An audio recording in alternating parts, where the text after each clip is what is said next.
there is power in unity. Yung power, at gusto ko makita natin dito, grabe ang nadadala ng pagkakaisa. So, purihin ang Panginoon sa gawain natin yon. And nakita natin, ang dami natin, no? Pinakamarami yung blue.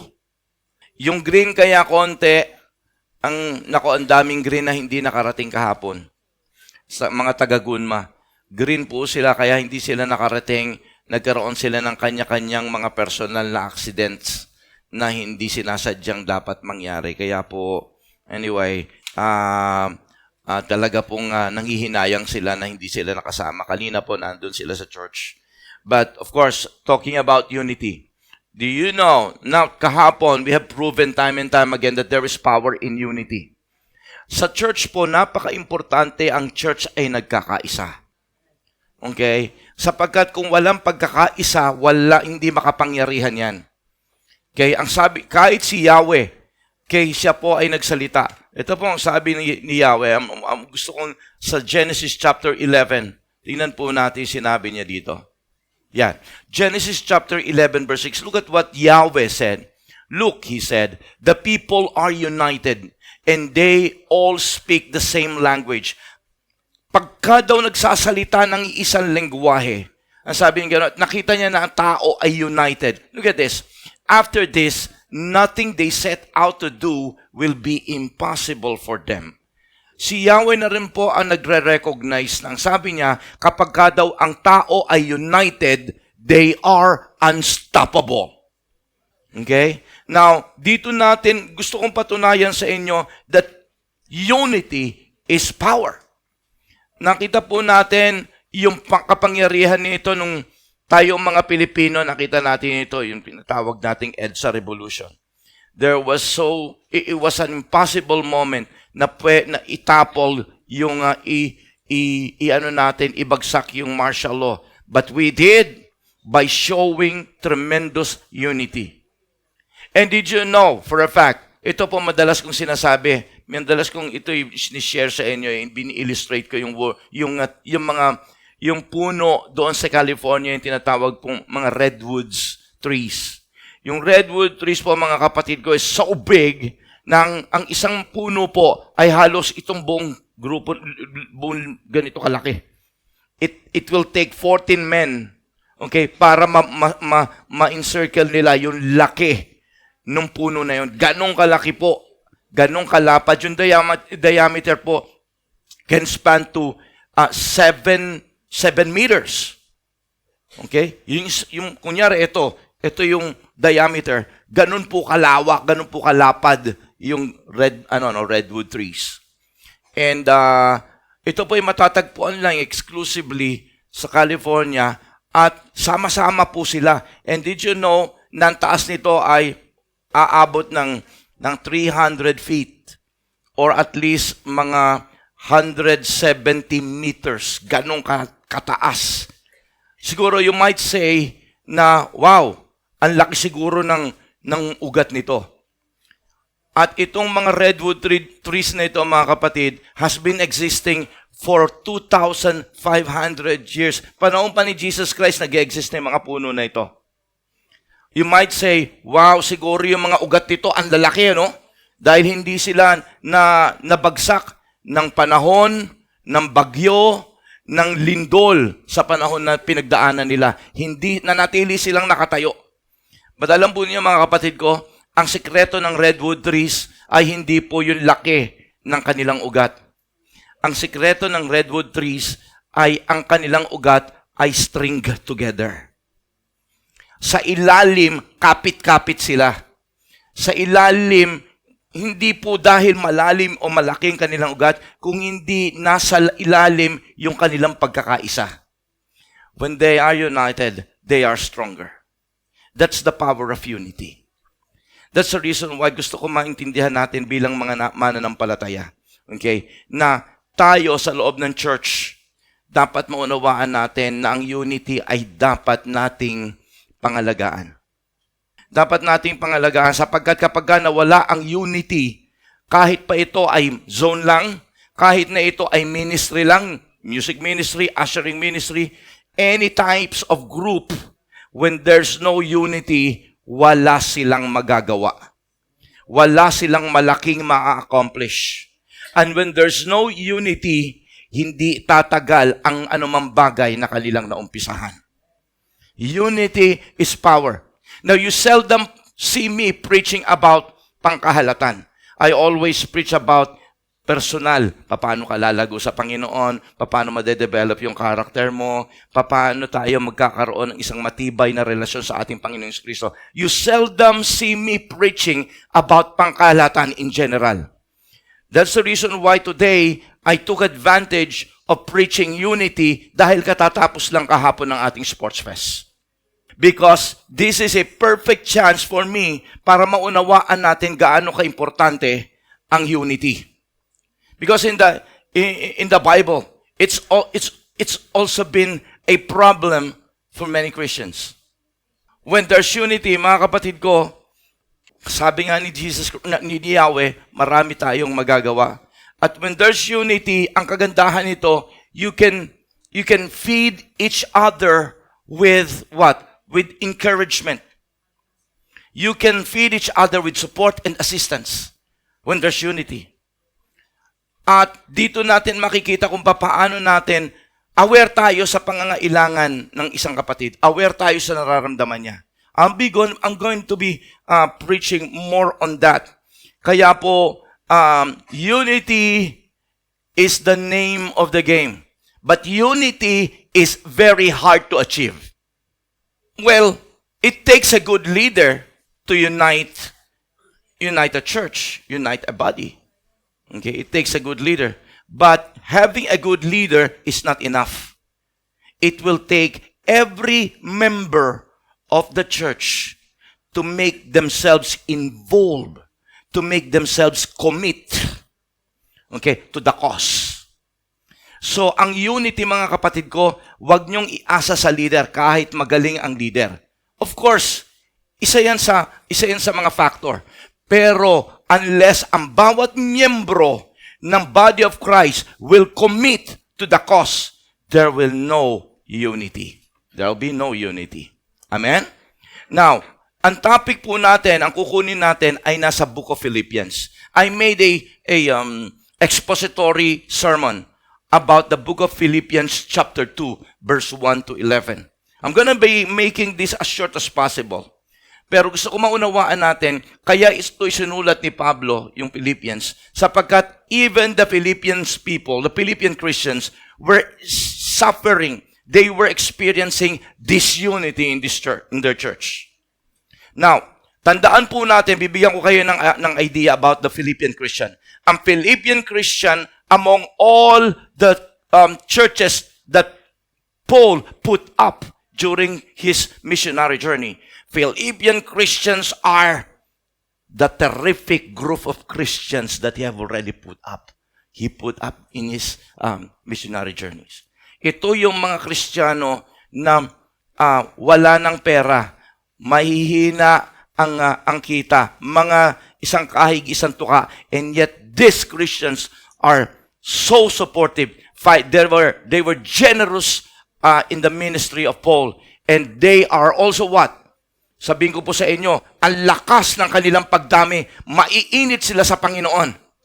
But then one day, naniniwala ba kayo na ang church, pagka lumalago, lalo lalaki problema?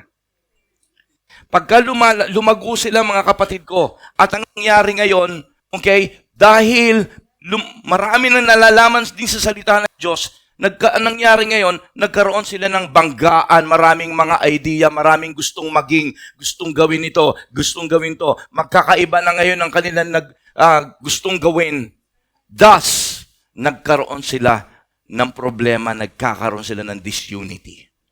Nalaman ito ni Apostol Pablo.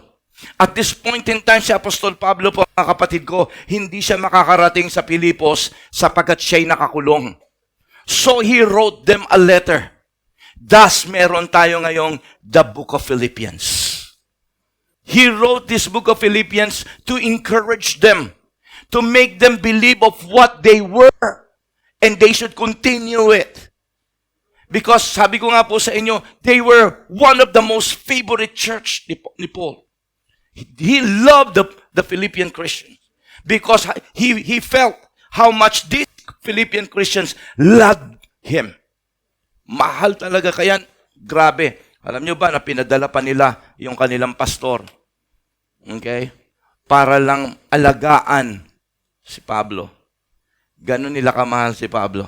Kaya nung nalaman niya nagkakaroon ng problema ng disunity, he never wasted time. He wrote a letter assuring them that you need to do this. You need to continue to be productive for the glory of God. You need to keep that unity because you've been doing the right thing. Satan have been trying to turn churches down from ages. Because alam niya na kapag ang church ay nakakaroon ng disunity, kahit malaki yan, mahihirapang ma-accomplish yan. Now, tingnan po natin dito mga kapatid ko, let's read our text for today. I'll be reading the New International Version, and here it is. Verse 1, if you have any encouragement from being united with Christ, if any comfort from His love, if any fellowship with the Spirit, if any tenderness and compassion, then make my joy complete by being like-minded, having the same love, being one in spirit and purpose. Do nothing out of selfish ambition and vain conceit, but in humility consider others better than yourselves. Each of you should not look only on your own interest, but also to the interest of others. Your attitude should be the same as that of the Lord Jesus Christ, who being in a very nature of God did not consider equality with God something to be grasped, but made himself nothing, taking the very nature of a servant, being made in human likeness, and being found in appearance as a man, he humbled himself and became obedient to the death, even death on a cross. Therefore, God exalted him to the highest place and gave him the name that is above every name. The name of Jesus, every knee should bow in heaven and on earth and under the earth, and every tongue confess that Jesus Christ is Lord, to the glory of God the Father. Now, gusto ko maunawaan po natin dito, this chapter 2, lahat po ng dumaan at nag-aral ng leadership training class, they know Philippians chapter 2, verse 6 to 8.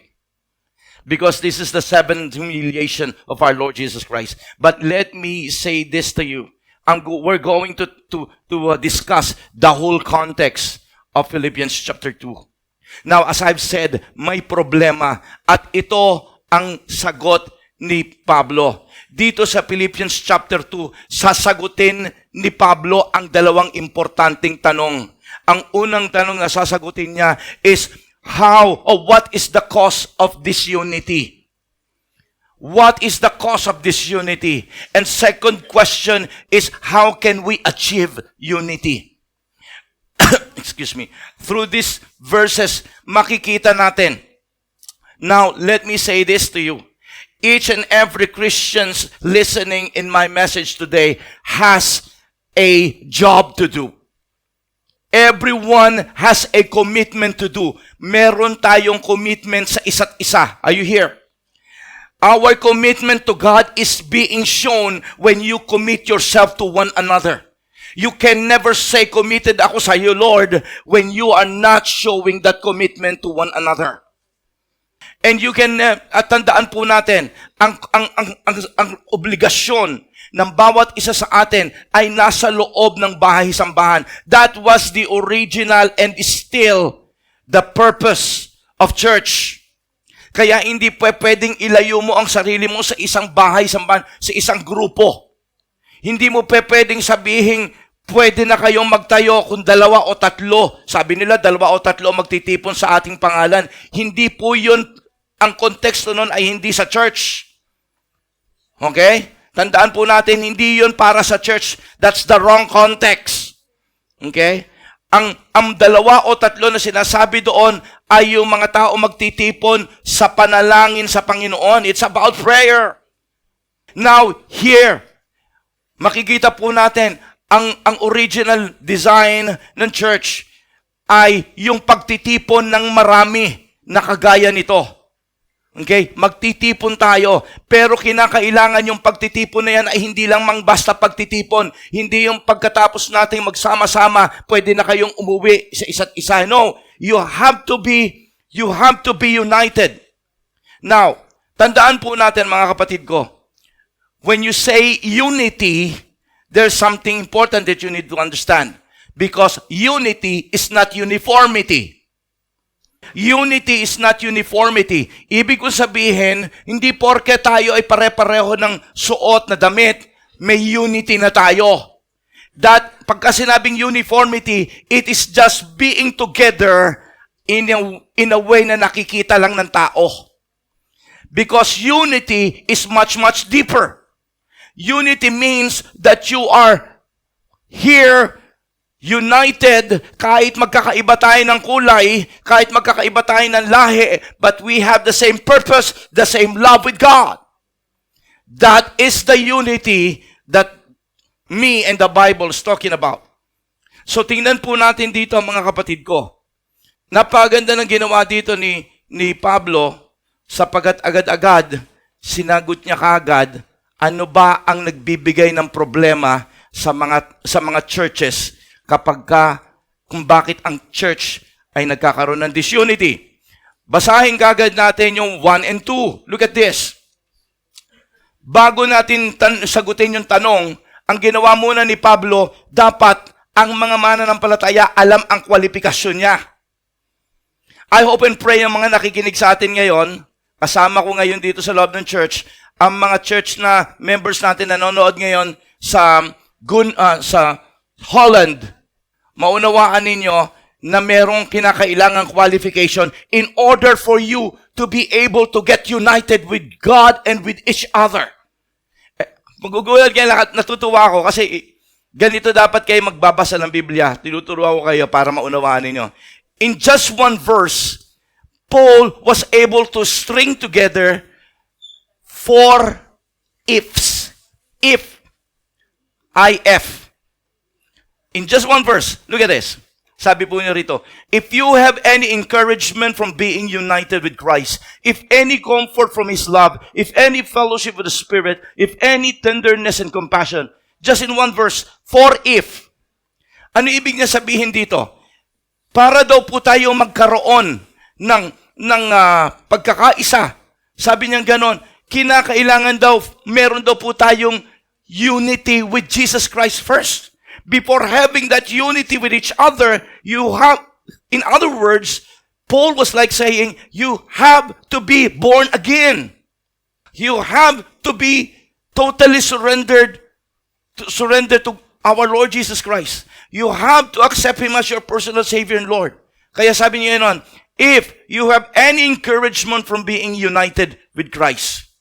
I'm pretty sure most of us here have accepted Jesus Christ as a personal Savior and Lord. That's the prerequisite. That's the requirements and the criteria that Paul was saying. Sabi niya ganoon, kayo dyan sa Philippians, imposibleng hindi nyo makamit. Okay? Makamit o makamtan, ma-achieve ang unity. Why? Because you are united with Christ. The second if, sabi niya, if any comfort from His love, if you are a born-again Christian, if you say that you are a child of God, okay, and you are living, trusting God sa Kanyang pag-ibig, kung nararanasan mo na kung may mga problema ka mang nararanasan ngayon, o may pinagdadaanan ka ngayon, but you know, sasabihin mo, hindi bale Lord, alam ko, kakayanin ko to dahil alam ko, mahal mo ko. Have you ever experienced na minsan may problema ka, and yet it comforted you when you realize God loves you? When you feel such thing, kahit hindi madalas, but you felt it many times in your life, then it's a manifestation. It's an evidence na ikaw ay totoong anak ng Diyos. Sabi rito, you're not just united with Christ, but you feel the comfort of God's love. Now, ang sabi ni Pablo, there's no way you can be disunited. There's no way. And the third if, sabi niya ganon, if any fellowship with the Spirit, among you haven't felt the presence of the Holy Spirit in your life? Have you ever felt the presence of the Holy Spirit in your life? Have you ever been led by the Holy Spirit? Have you ever heard the Holy Spirit speaking to you? Na ginaguide ka niya na may mga bagay na kinukonvict siya sa buhay mo. Nangungusap siya sa'yo. Now, kung ganyan po yung naranasan mo yan, ang sabi ni Pablo, then there's no way for you to be disunited. And then sabi niya, panghuli, if any tenderness and compassion. Sabi niya, kasi alam natin, itong church na ito nagkakaroon na ng konting kiskisan ng elbow. Nagkakaroon na ng konting, alam po ninyo yan, samaan ng loob o may mga bagay na hindi nila gustong iniisip sa isa't isa. Okay? Or may, sabihin natin, may mga quarrels na naharapan na, sagutan na sila. We don't know really what's happening in this church. But one thing is for sure, nasaktan dito si Pablo dahil mahal niya tong mga, at kilala niya yung mga miyembro nito. Ang sabi niya rito, kaya nga tinayin sa bandang uli, make my joy complete. Look at this. Sabi niya, pasayahin niyo naman ako. At I'm going to talk about more on that. Pero sabi rito ni Pablo, sabi niya nun, alam kong sa inyo, kahit galit kayo sa isa't isa, may malambot na parte pa rin yan. Diyan ako kumakatok. If there is any tenderness or compassion left. Tayong mga mananampalataya, nangyayari naman talaga na tayo nagkakasamaan loob o nagkakaroon ng hindi magandang, mga minsan na hindi magandang nararamdaman. Tama po ba? Tao lang tayo. Wag natin ikahiya yung mga kahinaan po natin na yon. But we can never deny the fact, dahil tayo ay mananampalataya, still we have this tender side. We have this compassion inside of us. Ayun sabi ni Pablo, huwag kayong mag-concentrate sa galit at inis ninyo, ha? Huwag kayong mag-concentrate doon at huwag kayong manatili doon sa inyong mga nararamdaman na hindi maganda, ha? If there is any tenderness and compassion. Kung meron dyan, at alam kong siguradong meron dyan, nandyan ang banal na spirito ngayon, kikilos, hayaan nyo siyang kumilos. At mararamdaman niyo yung pag-ibig ng Panginoon. Bakit? Sapagkat kayo ay anak ng Diyos. Tingnan nyo, dikit-dikit yung if. Dikit-dikit yung if na yan. Now, ang sabi niya ganun, now, since you know na yung apat na yan, meron kayo. Wag niyong hayaan na yung nararamdaman nyo, yung galit nyo, yung inis ninyo, yung mga negative thoughts ninyo sa isa't isa ay mamalagi. Ang pakiusap po ngayon sa verse 2 ni Pablo ay ganito. Ang sabi niya ganun, then make my joy complete by being like-minded, having the same love, being one in the spirit and purpose. Wow. Unity is possible now because you have these 4 ifs. But you need to understand, sabi ni Pablo, ito ang definition ng unity. He gave us definition ng unity rito. Ang sabi niya rito, ang unity daw, meron daw pong unity ang isang church pagka lahat sila ay like-minded. He gave us another synonym, so another term for the word unity. And this is perfect word for unity. Like-minded. When people are like-minded, ibig sabihin hindi pare-pareho ng isip. Okay? Kundi pare-pareho ng puso at pagmamahal sa Panginoon. Yung ibig sabihin niya. We're like-minded. Alam po ninyo, pagka like-minded ang isang tao, pagka kinausap ko to, lalabas yung gusto niya sabihin. Pagka kinausap ko to, lalabas yung gusto niya sabihin. Pagka kinausap ko yun, lalabas yung gusto niya sabihin. Pero magugulat ako, bakit yung mga pinagsasasabi nila halos pareho? Because their mind and their hearts are like-minded. Ano yung like-minded dito? I-explain mamaya dito ni Pablo. Ano daw klaseng mind dapat magkaroon tayo? Sabi niya, magkaroon tayo ng kaisipang gaya ng kay Kristo. Mamaya i-explain yan sa verse 5. Okay? Yan ang ibig sabihin. Kaya, like-minded, kinakailangan nating i-adapt i-adapt daw po natin ang kaisipan ng ating Panginoong Hesukristo. Now, hindi pa yon. Sabi niya, there will be unity not only because like-minded tayo, isa-isa tayo ng kaisipan. Okay? Sabi po ron, we should have the same love. Ma-attain natin ang unity. Okay? At masasabi natin, ang church na yon, united talaga. Because hindi lang sila like-minded, they love each other. The same love. Minsan yung mag-asawa, nagyayabang pa isa, sasabihin, ay, mas mahal ako niyan eh. Masarap sabihin, dahil mas mahal ka ng asawa mo, pero dapat hindi ka magpapatalo. Dapat mahal mo rin siya o mas mahal mo pa siya kesa sa pagmamahal niya na binibigay sa'yo. Hindi yung para, alam po ninyo, yung tanggap ka lang, receiver ka lang, hindi ka nagre-reciprocate. Kung gusto niyong ang mag-asawa ay lalong tumibay ang pagsasama, magkaroon sila ng strong unity, they have to, kinakailangan parang ang competition nila, sige, sino ang mas malaki ang pagmamahal sa isa't isa? Ganon din sa loob ng church. Ang nangyayari minsan sa loob ng church, merong isang miyembro lang sa loob ng church, yung tanggap ka lang ng tanggap ng love, but you do not love back. Ang sabi ni Pablo rito, no. If you want to get that unity in the church, you're not just going to be like-minded, but you have the same love. Same love. Kung hindi mo man mahigitan, at least same. You love each other. You are concerned with each other. At least concerned ka sa kanya, concerned ka rin dito. Hindi pwede yung concerned ako sa kanya at to. Sa kanya, hindi ko siya type. May history kami. You see, at least sabi ni Pablo rito, you have the same love. At ito ang pinakamaganda. Ito ang pinaka-ultimate. Okay? We can be united, and somebody will say, this church is indeed united because they are not only like-minded, they are showing same love with each other. Sabi niya, they are one in spirit and one in purpose. Nakita niyo? Ang linaw, no? Ina-unfold ko lang sa inyo kung ano yung sinasabi rito ni Paul.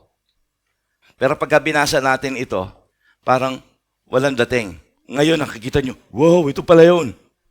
If this church will going to achieve that one spirit and one purpose, sabihin ko po sa inyo, we're gonna be unstoppable.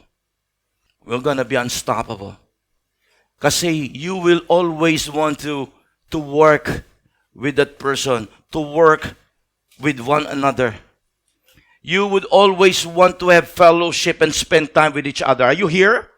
Kahit nga lang magkakape lang kayo sa McDonald's, saya-saya na ng buhay ninyo. Iba yung na-encourage kayo sa isa't isa. That's the power of unity. There is power being generated to each and every one of us. Lalo na yung kapatid mo na yan, alam mong parating mayroong words of wisdom to encourage you. Sabi ko nga po sa inyo, ibang nagagawa ng unity because you keep feeding each other. Pinifeed ka niya, ang hindi niya alam, you're getting strength from what they are saying. Hindi naman din nila alam, meron din siya nakukuha sa'yo. You're not really aware of that, pero tandaan po natin, napaka-importante ng presensya mo if you are like-minded, showing love with each other, and you are one in the spirit and one purpose. Ang sabi nga yun ni Pablo, paligayahin nyo naman ako. Complete my joy. Sabi niya ganun. Sapagkat sabi niya, ito yung talagang magbibigay sa akin ng kagalakan. Kung ito'y nagbigay ng kagalakan kay Paul, much more sa ating Panginoong Hesukristo. Tama? Alam po niyo, sabi ng salita ng Diyos, behold, sabi ng Psalms 103 verse 1, behold how good and how pleasant it is when brethren dwells together in unity. In the eyes of God, sabi niya gano'n, it's good and pleasant. It's good and pleasant. Sa mata niya, when you're showing unity with each other, when you're loving each other, when you begin to show concern with one another, sabi ng Panginoon, sarap tingnan nitong mga taga-Lord of the Harvest.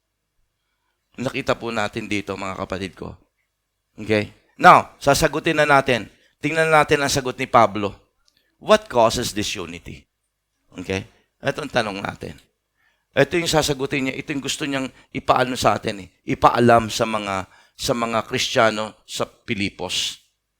Inisa-isa niya. Magkakaroon talaga ng disunity kapag ka meron ito. Okay? The first thing is selfish ambition or selfishness. Balikan natin yung verse 3 kasi hindi ko nasulat dito yan eh. Okay, tingnan natin, binasa natin. Tingnan niyo yung verse 3. Sabi ng verse 3, do nothing out of selfish ambition or vain conceit. Dalawa po yung ginamit niya dyan. Selfish ambition or vain conceit. Sorry. Now, ano po yung problema na yan? Okay? Yung problema na yan, yung selfish ambition, we can say, in other words, selfishness. Pagiging makasarili. Or bagay na gusto mong maging para sa iyong sarili lamang. Ibig sabihin, ang isang Kristiyano, so kahit Kristiyano na meron pa tayo, lumalabas yung pagiging selfish natin, okay? Okay? Now, dito nagkakapitalize si Satan. Alam ni Satan kung saan tayo mahina. At minsan, may mga pagkakataon, hindi tayo apektado ng selfish ambition. But along the way, sometimes, kapag lumalalim na, lumalaki na nalalaman mo sa salita ng Diyos, minsan, naiiba nito, nadadaya tayo ni Satan. Ang sinasabi ni Satan sa atin, kaya mo naman pala eh. Bakit hindi mo ituloy? Huwag mo na silang pakinggan, ikaw ang dapat maitaas, dapat makita nila na kakaiba ka sa kanila. Thus, ito na nag-uumpisa na roon. Magaling si Satan magpaikot. Alam po ninyo, kagaya nung sa kahapon, meron tayong sports fest. Kapag ang isang tao ay mayroong selfishness o selfish ambition, nakikita nyo nakalayo siya sa loob ng sa dami ng mga grupo. Tama po ba? Okay. Ay, ayoko niyan. Sige, kayo na lang. Because meron siyang sariling gustong maging. Pagka sinabi mong ang isang tao ay selfish, siya yung tao, mga kapatid ko, na tinignan ko yung selfishness na meaning ng selfishness. Sabi, it is undue regard for one's own interests. Undue regard for, kumbaga, wala siyang inisip kung hindi ang sariling kapakinabangan. So you can imagine yung isang tao na mayroong selfishness o selfish ambition. He doesn't care kung sino ang kanyang maaapakan. Ang importante, makamit ko ang bagay na gusto kong maging. And then sabi pa niya, and vain conceit. Yung vain conceit po, we can say conceitedness yan. Yung vain conceit, sabi ko, ano ba yung vain conceit? Kasi meron tayong, sabi ko, meron naman definition ang Webster Dictionary. Pero ang ganda ng meaning nito sa Greek word. Ang ginamit na Greek word dito ni Paul is kinodoxion. Kinodoxion. Ang ibig po sabihin ng kinodoxion, dalawang Greek word na pinagdikit. Ang unang word ay keno. Ibig sabihin, yung keno, K-E-N-O, keno. Okay? Yung ibig sabihin po nun, mga kapatid ko, that word is being used to a camel who doesn't have any cargo while that camel is traveling. Tandaan natin sa panahon nila Jesus Christ, nila Pablo, ang kamelyo ay for cargo use. For example, sa panahon natin ngayon, wala na tayong camel. Anong meron tayo? Yung mga nitonsya. Ano bang Tagalog? Ano ba ibang tawag sa nitonsya? Yung two-tonner na meron nilalagay sa likod. Yung mga Gemba boys natin dito. Anong tawag doon? Ha? O dump. Sabihin na natin, yung dump truck, na two-tonner na dump truck. Kaya dump truck kasi ang kailangan natin dito, may mga mailagay tayong mga kargada, tama po ba? Dahil yan ay gamit para maibiyahe yung mga mabibigat na kargada sa negosyo. Ganon din po ang use ng camel sa panahon nila Paul. Keno. Kaya lang itong camel na ito, pagka ginamit na keno, ibig sabihin that camel is not being used properly sapagkat naglalakbay siya nang hindi nilagyan ng kargada. Useless ang paglalakbay. Tama po ba? Now, there's another word. So, kinodoxion. Ang doxion came from the word alam niyo yung doxology, yung doxy? Doxology is a song of praise. Yan ang ibig sabihin ng doxo. So, song of praise. So, pagka pinagdikit mo ngayon, ang keno at saka doxo, okay, kinodoxion, ang magkakaroon, it will give us a meaning of a man praising himself, pero hindi naman niya, wala namang pakinabang ang buhay niya. Kinodoxion, taong puri ng puri, taas ng taas sa sarili niya, praising himself without really using his life in the right purpose. Ang sabi ngayon ni Pablo, kaya nga 'di ba sinasabi na, ay wag natin ano, 'di ba may kasabihan tayo, ay masyadong conceited yung tao na 'yan. Naku, ibig sabihin, yun po ang ibig sabihin ng conceitedness. Okay? Praising himself, lifting up himself without really using his life in that right purpose. So, makita po natin, nagkakaroon siya ng parang sort of overestimation ng kanyang sarili. Madalas sinasabi ko po hindi ko kinakalimutan yung sinabi ng arbiter doon sa John Wick, yung last chapter ng John Wick. Hindi ko kinakalimutan yung sinabi noon. Sinabi niya doon sa kontrabida, yung mayaman. Ewan ko, napanood niyo na ba yung John Wick last chapter? Okay? Napanood niyo na yan. Sabi no arbiter, sabi niya gano'n. Never ever overestimate your worth.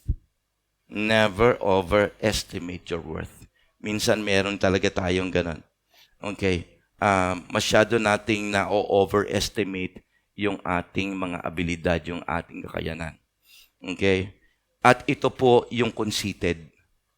Alam po niyo, sabi ng salita ng Diyos, sabi ni Pablo sa Galatians 6:3, binigyan niya tayo ng good, sasabihin kong parang definition na rin ng isang taong conceited. Sabi po rito, if he thinks himself to be something when he is nothing, he deceives himself. So sabi niya rito, mga kapatid ko, never ever think of yourself as somebody when wala ka pang napapatunayan. Wala pang bagay na pero parang pagka nagsalita ka, parang ang dami-dami mo nang alam na parang marami ka na napatunayan. Pero wag. Sabi, never ever touch those things. Because pagka ginawa mo yon, you are being conceited. Ito ang nangyayari kapag ang isang grupo ay may conceited na tao. Always thinking about, mas magaling ako kaysa sa inyo. Pagka may conceited, tama po ba? Always praising, always lifting himself up. Gusto niyo ba yung kasama yung ganun? Hindi magkakaroon ng mas strong unity, tama po ba? Kahit mga Christian na, nagkakaroon ng ganyan. Kaya minsan, mga kapatid, sumasama pa ang loob nila dahil iniiwan siya sa mga gawain. Sasabihin, pagka nakausap mo yung mga kasama, sasabihin, paano naman sobrang parating siya ang bida tapos pagka sa gawain, wala naman siya pinapakita. Wala naman siyang ginagawa. Tama po ba? Conceited yon. Wala namang napapatunayan. Pagka sa gawain, iniiwan kami. O iwan na namin siya, kami-kami na lang. Isa nagkakaganon po. Alam po ninyo, ang sabi po ng Book of Romans chapter 12, verse 3. Alam niyo, paborito natin, Romans 12, 1 and 2. Wherein yung verse 3, napaka-importante for unity. Sabi po rito, do not think highly of yourself, sabi ganon, more highly than you ought to think. Sabi po ni Pablo rito. Madalas paborito natin yung sacrifice yourself, offer yourself as a living sacrifice, yung verse 1 and 2. Pero yung verse 3, napaka-importante po for unity yan. When you think of yourself highly, then you ought to think, naku po, okay, conceited yung tao na yan. At saka yung taong ganyan, mga kapatid, ang hirap kasama kasi he will always push everything away. Kasi gusto niya, magawa niya yung bagay na gusto niya. Sabi po ni Pablo yan. And there's the third reason for this unity. What causes this unity? First, selfishness, selfish ambition. And second, vain conceit or conceitedness. And there's the other one. The third one. Ano yun? Self-centeredness. Puro self. Hindi napansin? Puro self.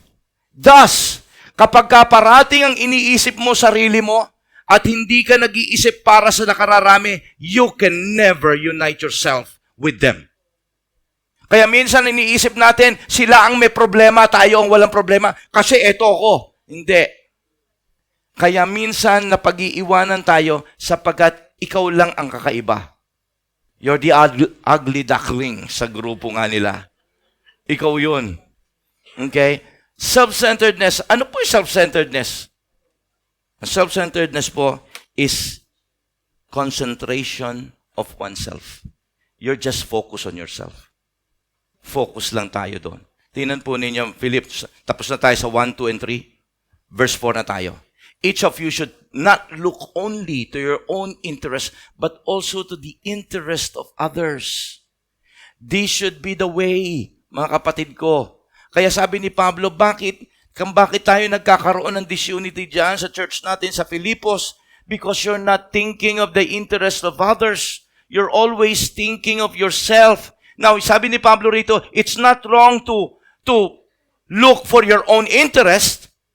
Hindi niya sinasabi rito masama yun. Maganda rin naman yung interest natin, yung sarili nating gusto. Gagawin din natin. Tama po ba? Pero sabi niyang ganito, but also to the interest of others. Kung parating ang iniisip natin, yung gusto lang natin mangyari. Kahapon, pinakita ng Lot GM family na yung gusto na nakararami ang gusto natin gawin. Okay? Nakita po ninyo, itong kagandahan ng Sports Fest. Kasi you tend to learn how to work with others. How to have a teamwork. How to not exert your will. Ang gusto mo, sige, sama-sama tayo. Tulong-tulong tayo. Tama po ba? Yung mga, pag kami nadadapa, sinasabi natin, sige, okay ka? Okay ka lang? Nakikita niyo how we try to support each other? Samantalang nung araw, bumagsak ka dyan, lang pakialam sa'yo. Basta ako, hindi ako bumabagsak, okay na to. Nakita niyo yung kagandahan ng Sports Fest? Nade-develop sa atin yung yung concern, pag-ibig, encouragement. Hindi puro sa sarili natin, pero doon sa kakampi natin. Dito sa church, magkakakampi tayo, hindi tayo magkakaaway. Si Satanas, ginagawa lang niya magkakaaway tayo. Minsan, sa sobrang closeness natin, sinasabi ng dyablo sa atin, kaaway mo na siya. Samantalang hindi. We are in the same team. Kung may mga bagay na naglilinger, hindi ko sinasabing mayroon tayo rito ngayon, pero ang sinasabi ko lang, kung may mga pagkakataon na mangyayari ito, hindi mo kaaway at hindi mo kalaban ang kapatid mo sa Panginoon. Particularly, yung kasama mo rito sa church. Hindi mo siya kaaway. Pinag-aaway lang tayo ni Satanas. Binibigyan lang niya tayo ng negative thoughts, pero hindi siya ang kaaway mo. Ang kaaway natin ay yung mismong dyablo na nagbibigay ng sama ng isipan sa atin. Nangyayari lang na natural na nagkakaroon tayo ng misunderstanding. Ito yung problema sa mga churches in the early church during the Acts of the Apostles. May mga problema. Itong problema ng mga pastor. Itong problema ng mga apostol. May mga umaalis sa church nila. May mga nalalaglag doon sa mga heretic teaching. Naalala niyo when I preach about the series ng Book of James and Book of 1 John? May mga problemang ganon. May mga nalalaglag sa mga mysticism and mga heretic teachings. Sapagkat meron silang ibang gusto. Kaya itong mga Kristiyano na ito na may selfish ambition, may mga conceited, yung self-centered na mga Christian, ito yung madaling umalis sa church. Ito yung mga tao na madaling mahatak ng iba. Sapagkat when they want ay hindi nangyari. Hindi na nila gustong makisama pa at makipag-workout pa sa iba nating mga kapatid. Ito po yun, mga kapatid ko. Kaya, ang gagawin nila, okay, lilipat na lang sila. Gagawa na lang sila ng grupo nila. Ang masakit, hindi po ano yun, hindi po church yun eh. Okay? Nakikita natin ang church sa panahon, kaya nga sabi ko sa inyo kanina, 2 or 3, when they gathered in the name of Jesus, ang konteksto nun ay hindi about building a church. Ang context nun is about 2-3 people praying in the name of Jesus. It's about prayer. Agreeing in the name of Jesus. It's not about church. So when you have 2 or 3 people, you cannot call them church. You cannot call them the body of Christ, although they are part of the body of Christ sa pangkahalatang universal churches. Ito yung sinasabi ko dahil marami tayo, dito nyo mararanasan yung struggle, yung banggaan ng siko. Pero maganda yun, hindi po yun unhealthy. Healthy po yun. Ito nga yung sinasabi sa Book of Proverbs, as the iron sharpens iron. Paano tatalim ang isang iron? Iron din ang magpapatalim sa kanya. You overcome it by trying to understand that person, trying to forgive that person, trying to reach out for that person, and trying to giving that person another opportunity to work out with you for the glory of God. That's when you grow. That is when you develop your character. Hindi yung tawag dito, yung talagang dahil ang hinahanap mo ay puro pansarili lang tayo at hindi natin nakita dito naman tayo, dito naman tayo, dito naman tayo. Ngayon, pang-10 mo ng church. Paano na? Ang masakit, may nabago ba? Hindi eh. Kasi hindi sila nabago, pastor, kaya maalis ako eh. Ganun po yon mga kapatid ko. Hayaan nyo. Unless of course, kapag may mga spurious teaching na yan, unless of course may mga compromising na yung mga churches na yan, alisan mo na yan. Sapagkat they are not a good influence for you. But as long as they are doing their best for the glory of God, at dahil lang may mga problema tayo sa isa't isa, you struggle for it, you suffer for it, and overcome it for the glory of God.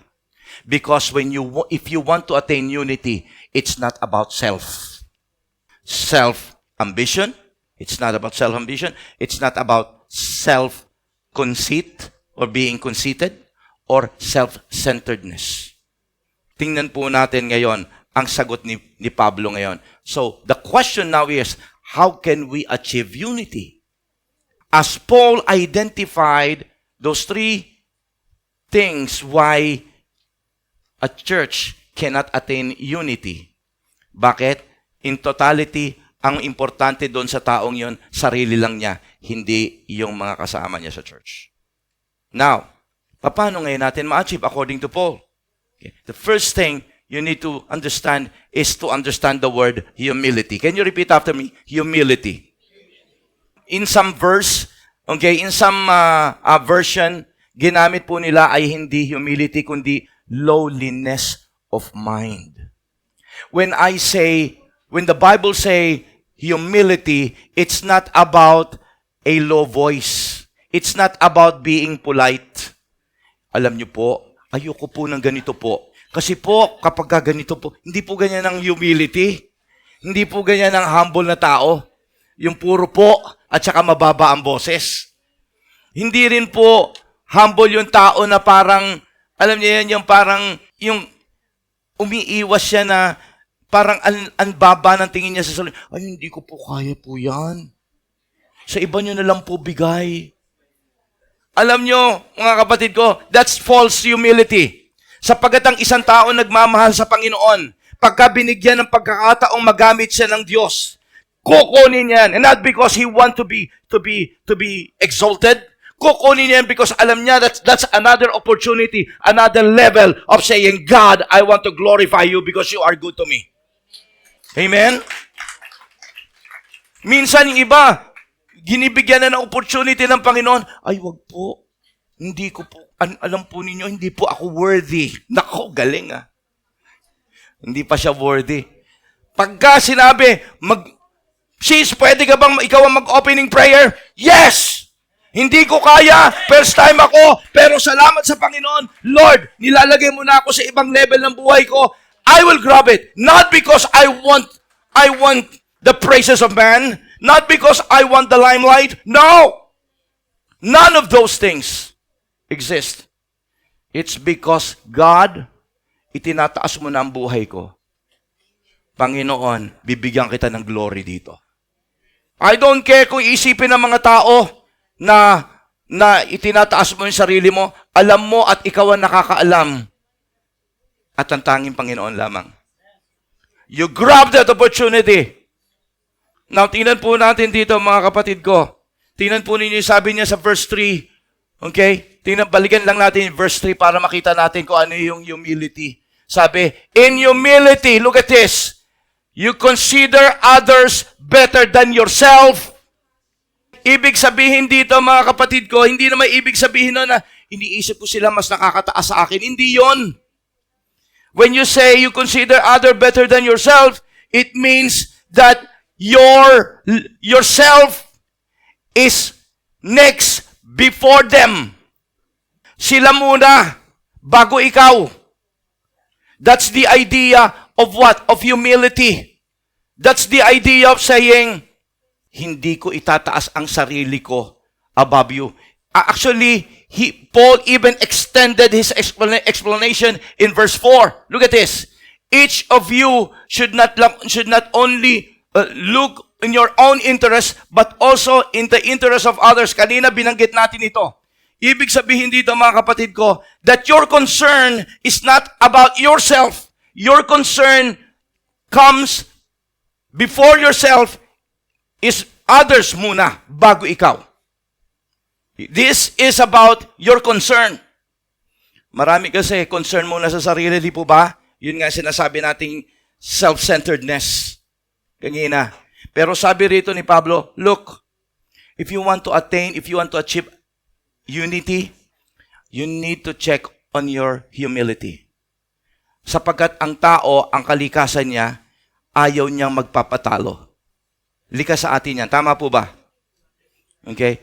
Pero ang sabi ng salita ng Diyos, okay, kinakailangan niyo maunawaan na sa paglilingkod sa Panginoon, kung gusto mo, sinabi nga ni Jesus Christ Sabi niya gano'n Matthew chapter 20, nag-aaway-away yung kanyang mga disipulo dahil nagpapaalam na sa Matthew chapter 20 si Jesus Christ about his return to heaven, to his kingdom. Sabi yung mga disipulo niya, Lord, paano na kung wala ka? Sino na maglilid sa amin? Ang sabi yung dalawang kagad yung mag-utol, nagkuntsabahan kagad. Okay? Nagtulungan kagad sila. Sinama pa nila yung nanay nila. Ang sabi nila, Nay, sabihin mo kami. Si Salome, nagtulungan. Wala ka na ibang pipiliin, Lord, kung dito dalawang, alam mo naman to, ha?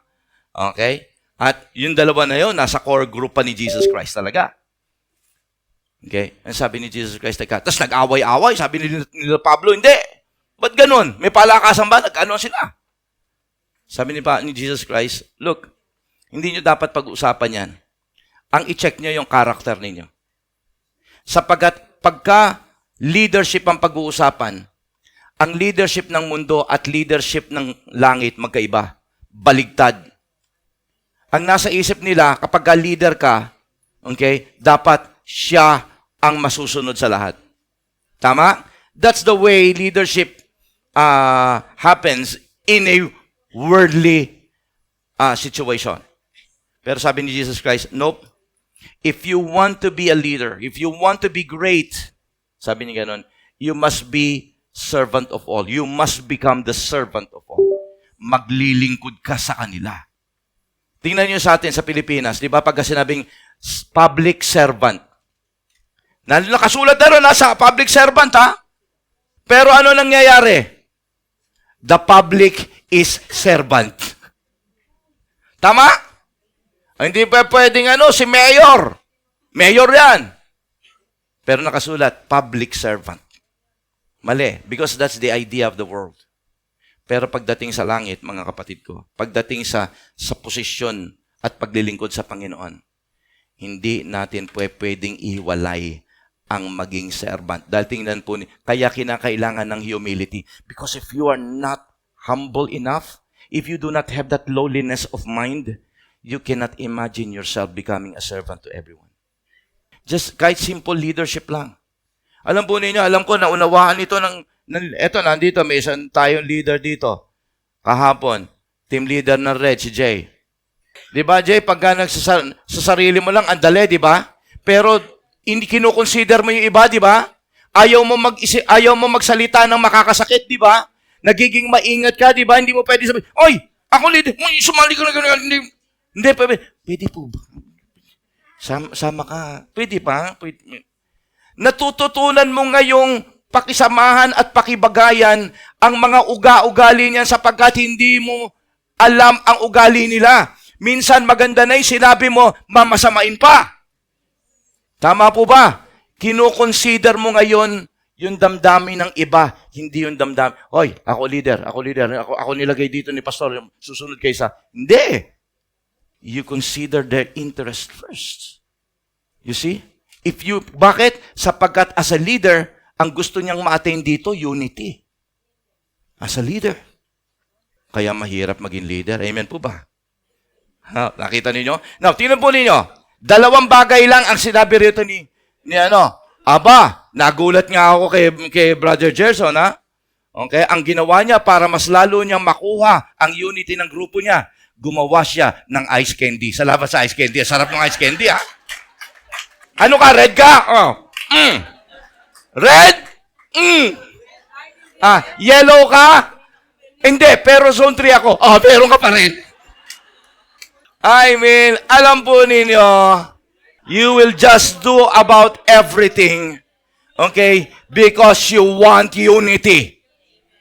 Because there is unity in power. Dito sa church, kinakailangan, you need commitment with each other.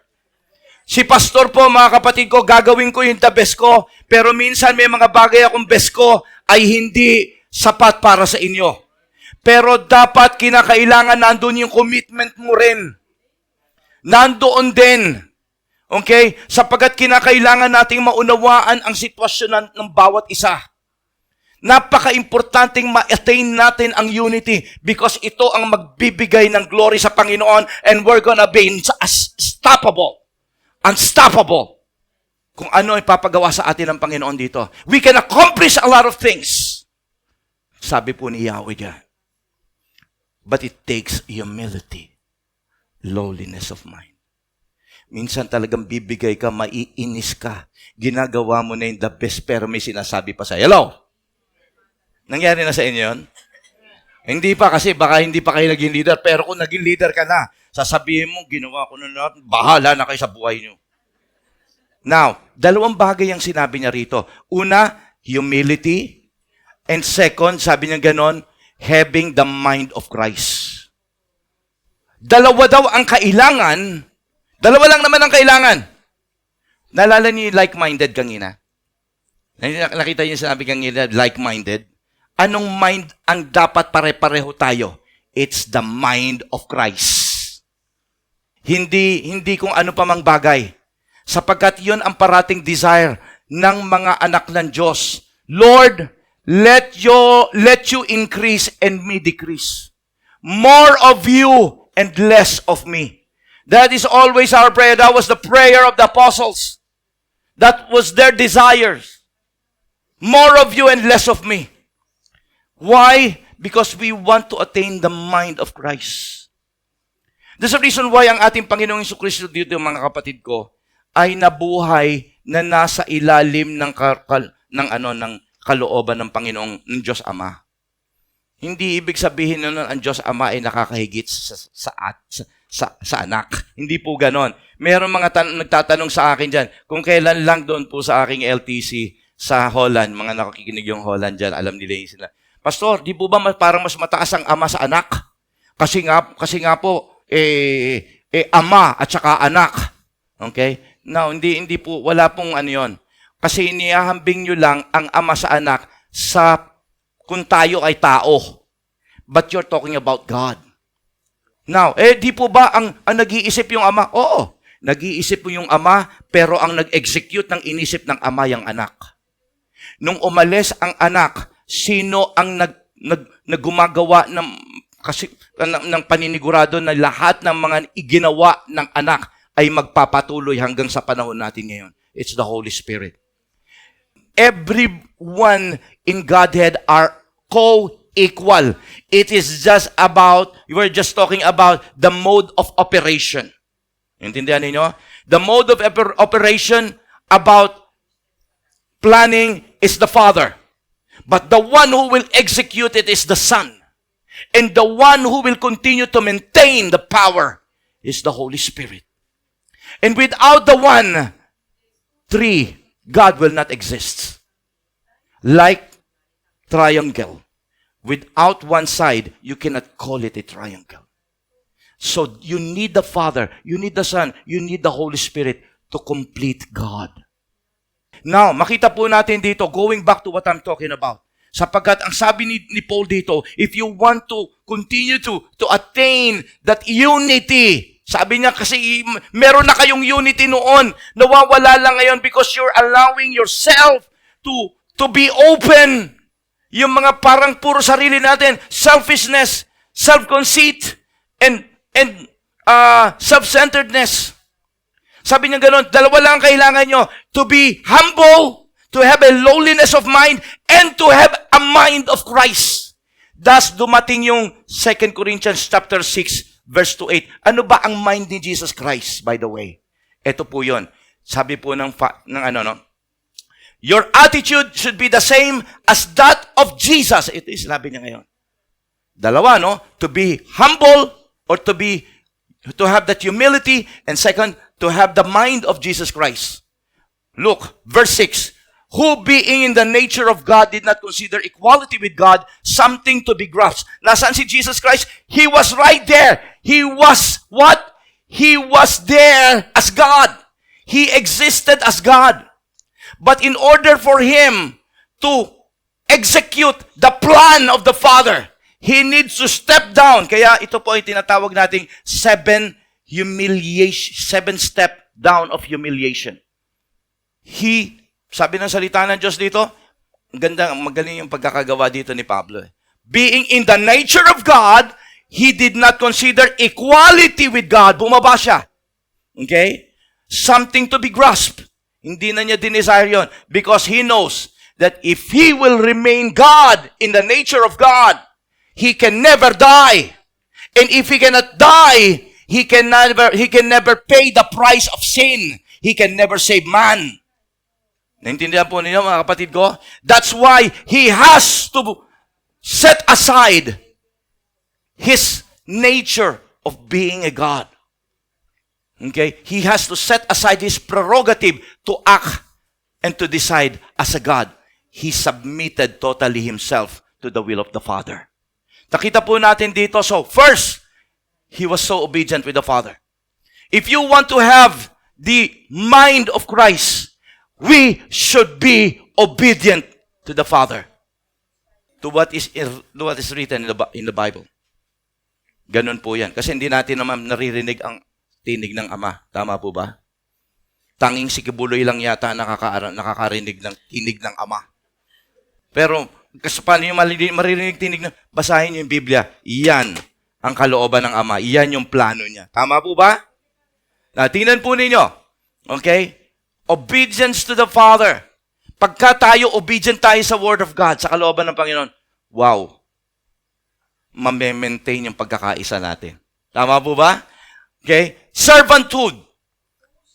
When Jesus Christ started His ministry, alam po ninyo, He was kaya sabi ko nga kanina, so submitted to the will of the Father. He became a servant to the will of the Father. Kaya, ulitin ko, wag niyong isipin nakakalamang si Father kay Jesus. No! He just executed His servanthood because pagdating dito sa lupa, He never acted as God. He never made His own decision. Actually, He was all under the power of the Holy Spirit. Ang hirap ng ginawa ng ating Panginoong Hesukristo. Grabe po siya. Now, He did all of this for the sake, for the sake, na mag-set ng example sa iyo at sa akin. Kasi, minsan sasabihin natin, kung si Jesus Christ, di ba, hindi nagkasala, kasi Diyos siya. Diyos siya, pero He never, tandaan mo, kagaya mo at kagaya ko, He was also 100% man. Umiiyak siya, napapagod siya, nahihirapan siya, kagaya mo at kagaya ko. Nag-struggle siya sa temptation, kagaya mo at kagaya ko. Kaya hindi po prepare. Pero bakit nagtagumpay si Jesus Christ? Because He was so obedient to the Father and He allowed the Holy Spirit to lead Him all the way up to the death on the cross. Kaya kaya nga masasabi natin, kung nakaya ni Jesus Christ, makakaya mo din. Intindihan ninyo? Yun yung punto nun. Kasi kung si Jesus Christ, He exerted His authority to act as God, then sasabihin natin, hindi natin magagawa yung ginawa ni Jesus Christ kasi si Jesus Christ, Diyos eh. But no, not even one moment, Jesus Christ decided to act like God. Sabi nga niya, no, I came here to do the will of the Father. Nakita po ninyo? He constantly talked with the Father. He always asked the Holy Spirit to empower Him para magawa niyang isang bagay na yon. Mga kapatid ko, why? Sapagat tayong mga anak ng Diyos, dapat nating maunawaan ngayon. Okay? Kung nagawa ni Jesus Christ, magagawa mo rin. Because Jesus Christ was led by the Holy Spirit. He became obedient to the Father. Tayo rin ganon. If you will be obedient to the Father and be led by the Holy Spirit, you will overcome your problem. You will overcome the attacks of the devil. Ito po yun kung bakit ginawa ng ating Panginoon Kristo rito. So, He became servant. And then, sabi po sa verse 7, but He made Himself nothing, taking the very nature of a servant, being made in human likeness. Look at this. Sobrang grabe ang ginawa ng Panginoong Hesukristo just to execute the plan of God. Never, naalala nyo, He was in the nature of God. He never experienced pain. He never experienced hunger. He never experienced fatigue. He never experienced such thing sapagat everything revolves around Him. Pero dahil gusto niyang tayo po ay iligtas at ipakita niya, yun John 3:16 ay totoo. For God so loved the world, He took upon Himself the body of a man. Kasi ang akala natin, parang simple lang ginawa ni Jesus Christ. No. Para madalas kong ina-example dito, sino ang gusto maging ipis? Sino maging ipis? At pagka naging ipis ka, titira ka sa daigdig ng ipis sa ilalim ng imbornal. Sino rito? At kakain ka ng ipis, kasama mo yung mga amoy ipis, at mamumuhay ka sa daigdig ng mga ipis. Did you know it's the same with Jesus? He was in the nature of God. And it was not the best time to live in this world. Bakit? Noong mga panahon na yon, walang air condition. Noong mga panahon na yon, wala pang sasakyan. Wala pang panghimpapawid. Lahat, puro lakad. Walang underarm odor. Walang mga convenience store. It was the hardest time of that generation. And yet Jesus Christ took that time. And it was the hardest time of Israel. They were under captive by the most powerful empire ever known in the history. And He took the death, the most fiercest, horrific, excruciating death. And that's the death on the cross. Ngayon, madali. Lethal injection lang. Okay na. Bitay, medyo lalawit lang ng konti, dila mo, mga ilang minuto, patay ka na. Okay? Pangit nga lang itsura mo kasi nakadila ka. Okay? Pero sa kamatay ni Jesus Christ, puro kahihiyan pa yon. Sapagkat tandaan po natin, when somebody is being crucified, siya po ay hubot-hubad. Yung nakikita nyo, naka-crucified na si Jesus Christ, yung nakaganon pa kunyari, at saka may bahag ng konti, hindi po totoo yun. Sadyang kapag ka ikaw ay kinrucify, hindi ka lang pahihirapan, kundi ipapahiya ka sa madlang people. Nakataas ka, hubot-hubad. Can you get that? Can you get the idea? Kaya nga nakita ninyo, pinaglaruan yung kanyang mga damit doon. Huhubarang ka talaga sa madla nun. And Jesus Christ took all of that shame. All of those embarrassment. And sabi nga po ng 1 Corinthians, chapter 12, sabi po roon, na 12:2, sabi niya ganon. Fix our eyes to Jesus, the author and the finisher of our faith. Pero sabi roon, when Jesus Christ, when He took that shame on the cross, He took that shame with joy. Kahit siya ay pinapahiya doon, He took that shame with joy. Sapagat ang nasa isip niya, hindi yung kahihiyan na ginagawa sa kanya. Ang nasa isip niya, now men will have a chance to reconcile with God. Love pa rin ang iniisip niya. Servanthood, mga kapatid ko. That's servanthood. You're always thinking of other people instead of you.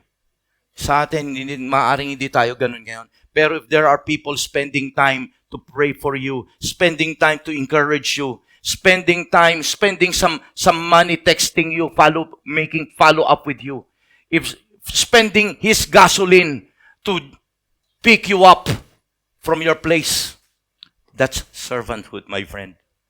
If there are people giving you, teaching you in your cell group, that's servanthood. Hindi mo alam, mga kapatid ko, kung paano siya nag-aral para may ma-share siya sa iyo. Servanthood. All those effort, all those time, all those money being spent, that's servanthood, my friend. Dapat meron tayo niyan. Kasi kapag meron tayong ganyan, titibay ang pagsasamahan natin. Andiyan po ba kayo, mga anak ng Diyos? Palakpakan po natin ating Panginoon Jesucristo. Self-sacrifice and selflessness. Pinakita rin ng ating Panginoon Jesucristo sa verse 8. And being found in the appearance as a man, He humbled Himself and became obedient to the death on the cross. Humility. Okay? Pinakita ng ating Panginoon Jesucristo. In-explain ko na yan sa inyo. And lastly, this is what I want to make some explanation. He waited for the Father to exalt Him. Hindi niya hinintay, hindi niya itinaas ang sarili niya at hindi siya nakapaghintay. No, He waited. Naalala niyo, tingnan niyo verse 9. Therefore, God exalted Him to the highest place and gave Him the name that is above every name. Pwede naman si Jesus Christ umayaw na. Nung prayer pa nga niya doon, nakikita niya kasi kung anong gagawin sa kanya when He was praying right there at the Garden of Gethsemane. Sabi niya ganun, Ama, kung pwede lang sanang to take this cup from me. Kung pwede lang. Why? Because He was 100% man. And He was seeing every bit of what's going to happen. At sa sobrang kanyang prayer, sa sobrang tindi, He began to, sabi ng salita ng Diyos, perspire. And that perspiration became blood. Because nagpuputukan. And binasa ko yung ano ng mga doktor, bakit na ganun? It's because of the extreme stress. Extreme stress. Jesus Christ was under pressure. Because imagine mo, nakikita na niya, dahil Diyos siya, nakikita niya yung every bit, nararamdaman niya ang pwedeng gawin sa kanya. And He was praying, Lord, Ama, if you can only take this cup away from me. But yun ang kanyang mode of operation. He has to execute it. Pero sabi niya, nevertheless, Lord, Father, let your will be done. Alam po ninyo, ganyan talaga sa pag gusto niyo magkaroon tayo ng unity rito. Always you're gonna be thinking about, Lord, let your will be done. Not my will, but your will. Alam po ninyo, ang maganda rito, kapag ginawa mo yan, one day God will exalt you. And God will make you a more powerful and mighty Christian that you can never imagine. Amen? So tayo po lahat ay tumayo, palakpakan po natin ating Panginoon. You see, gusto ko maintindihan lang natin ang isang bagay. That unity is not easy to achieve. It's hard, but when there's unity, there's power. When there's unity, we will have a lot of things na ma-accomplish natin. Ang Lord of the Harvest po, mga kapatid ko, ay hindi lumaki ng ganito lang. No, lumaki po yan kasi it's a fruit of unity among leaders. And then, nangyari po yan. Kumalat yan sa mga miyembro. So today, let us now, since we want to attain unity, every one of us, let us all close our eyes. And let us all lift our hands together now. Let me pray for everyone. Hallelujah. Panginoon, sa oras pong ito, tinataas ko sa iyo, Panginoon, ang aking mga kapatid. Bless and help us, Father God. Because sometimes, Lord, we're so vulnerable once in a while, Panginoon. We are sometimes being affected by those people. Nagkakabanggaan kami, nagkakaroon kami ng hindi, nagkakasamaan kami ng loob. Pero Panginoon, huwag yon maging dahilan ng aming paghiwa-hiwalay. Minsan, may gusto tayong gawin at meron siyang gustong gawin. At dahil hindi nagagawa yung gustong gawin ng isa, aalis na. Huwag, Panginoon, nawa, hayaan na, Panginoon, na matutunan naming i-work out namin sa isa't isa. Sapagkat kung maganda naman ang purpose ng bawat isa, banal na spirito, mangunahan ka sa aming buhay. Help us to be like-minded. Help us to love each other equally, O God. Help us, Lord, to have one spirit and one purpose. Help us, Lord. After all, kami mga anak mo. After all, kami minamahal mo at nasa amin ang banal na spirito. Kaya Lord, sa oras na ito, we're asking you to renew our strength. Renew our strength, Holy Spirit. Bring back, Father God, the lost fire. At hayaan mo, Panginoon, na muli magpagbuklod-buklurin mo, Panginoon, ang aming iglesia. Not that there is such disunity going on in this church, no?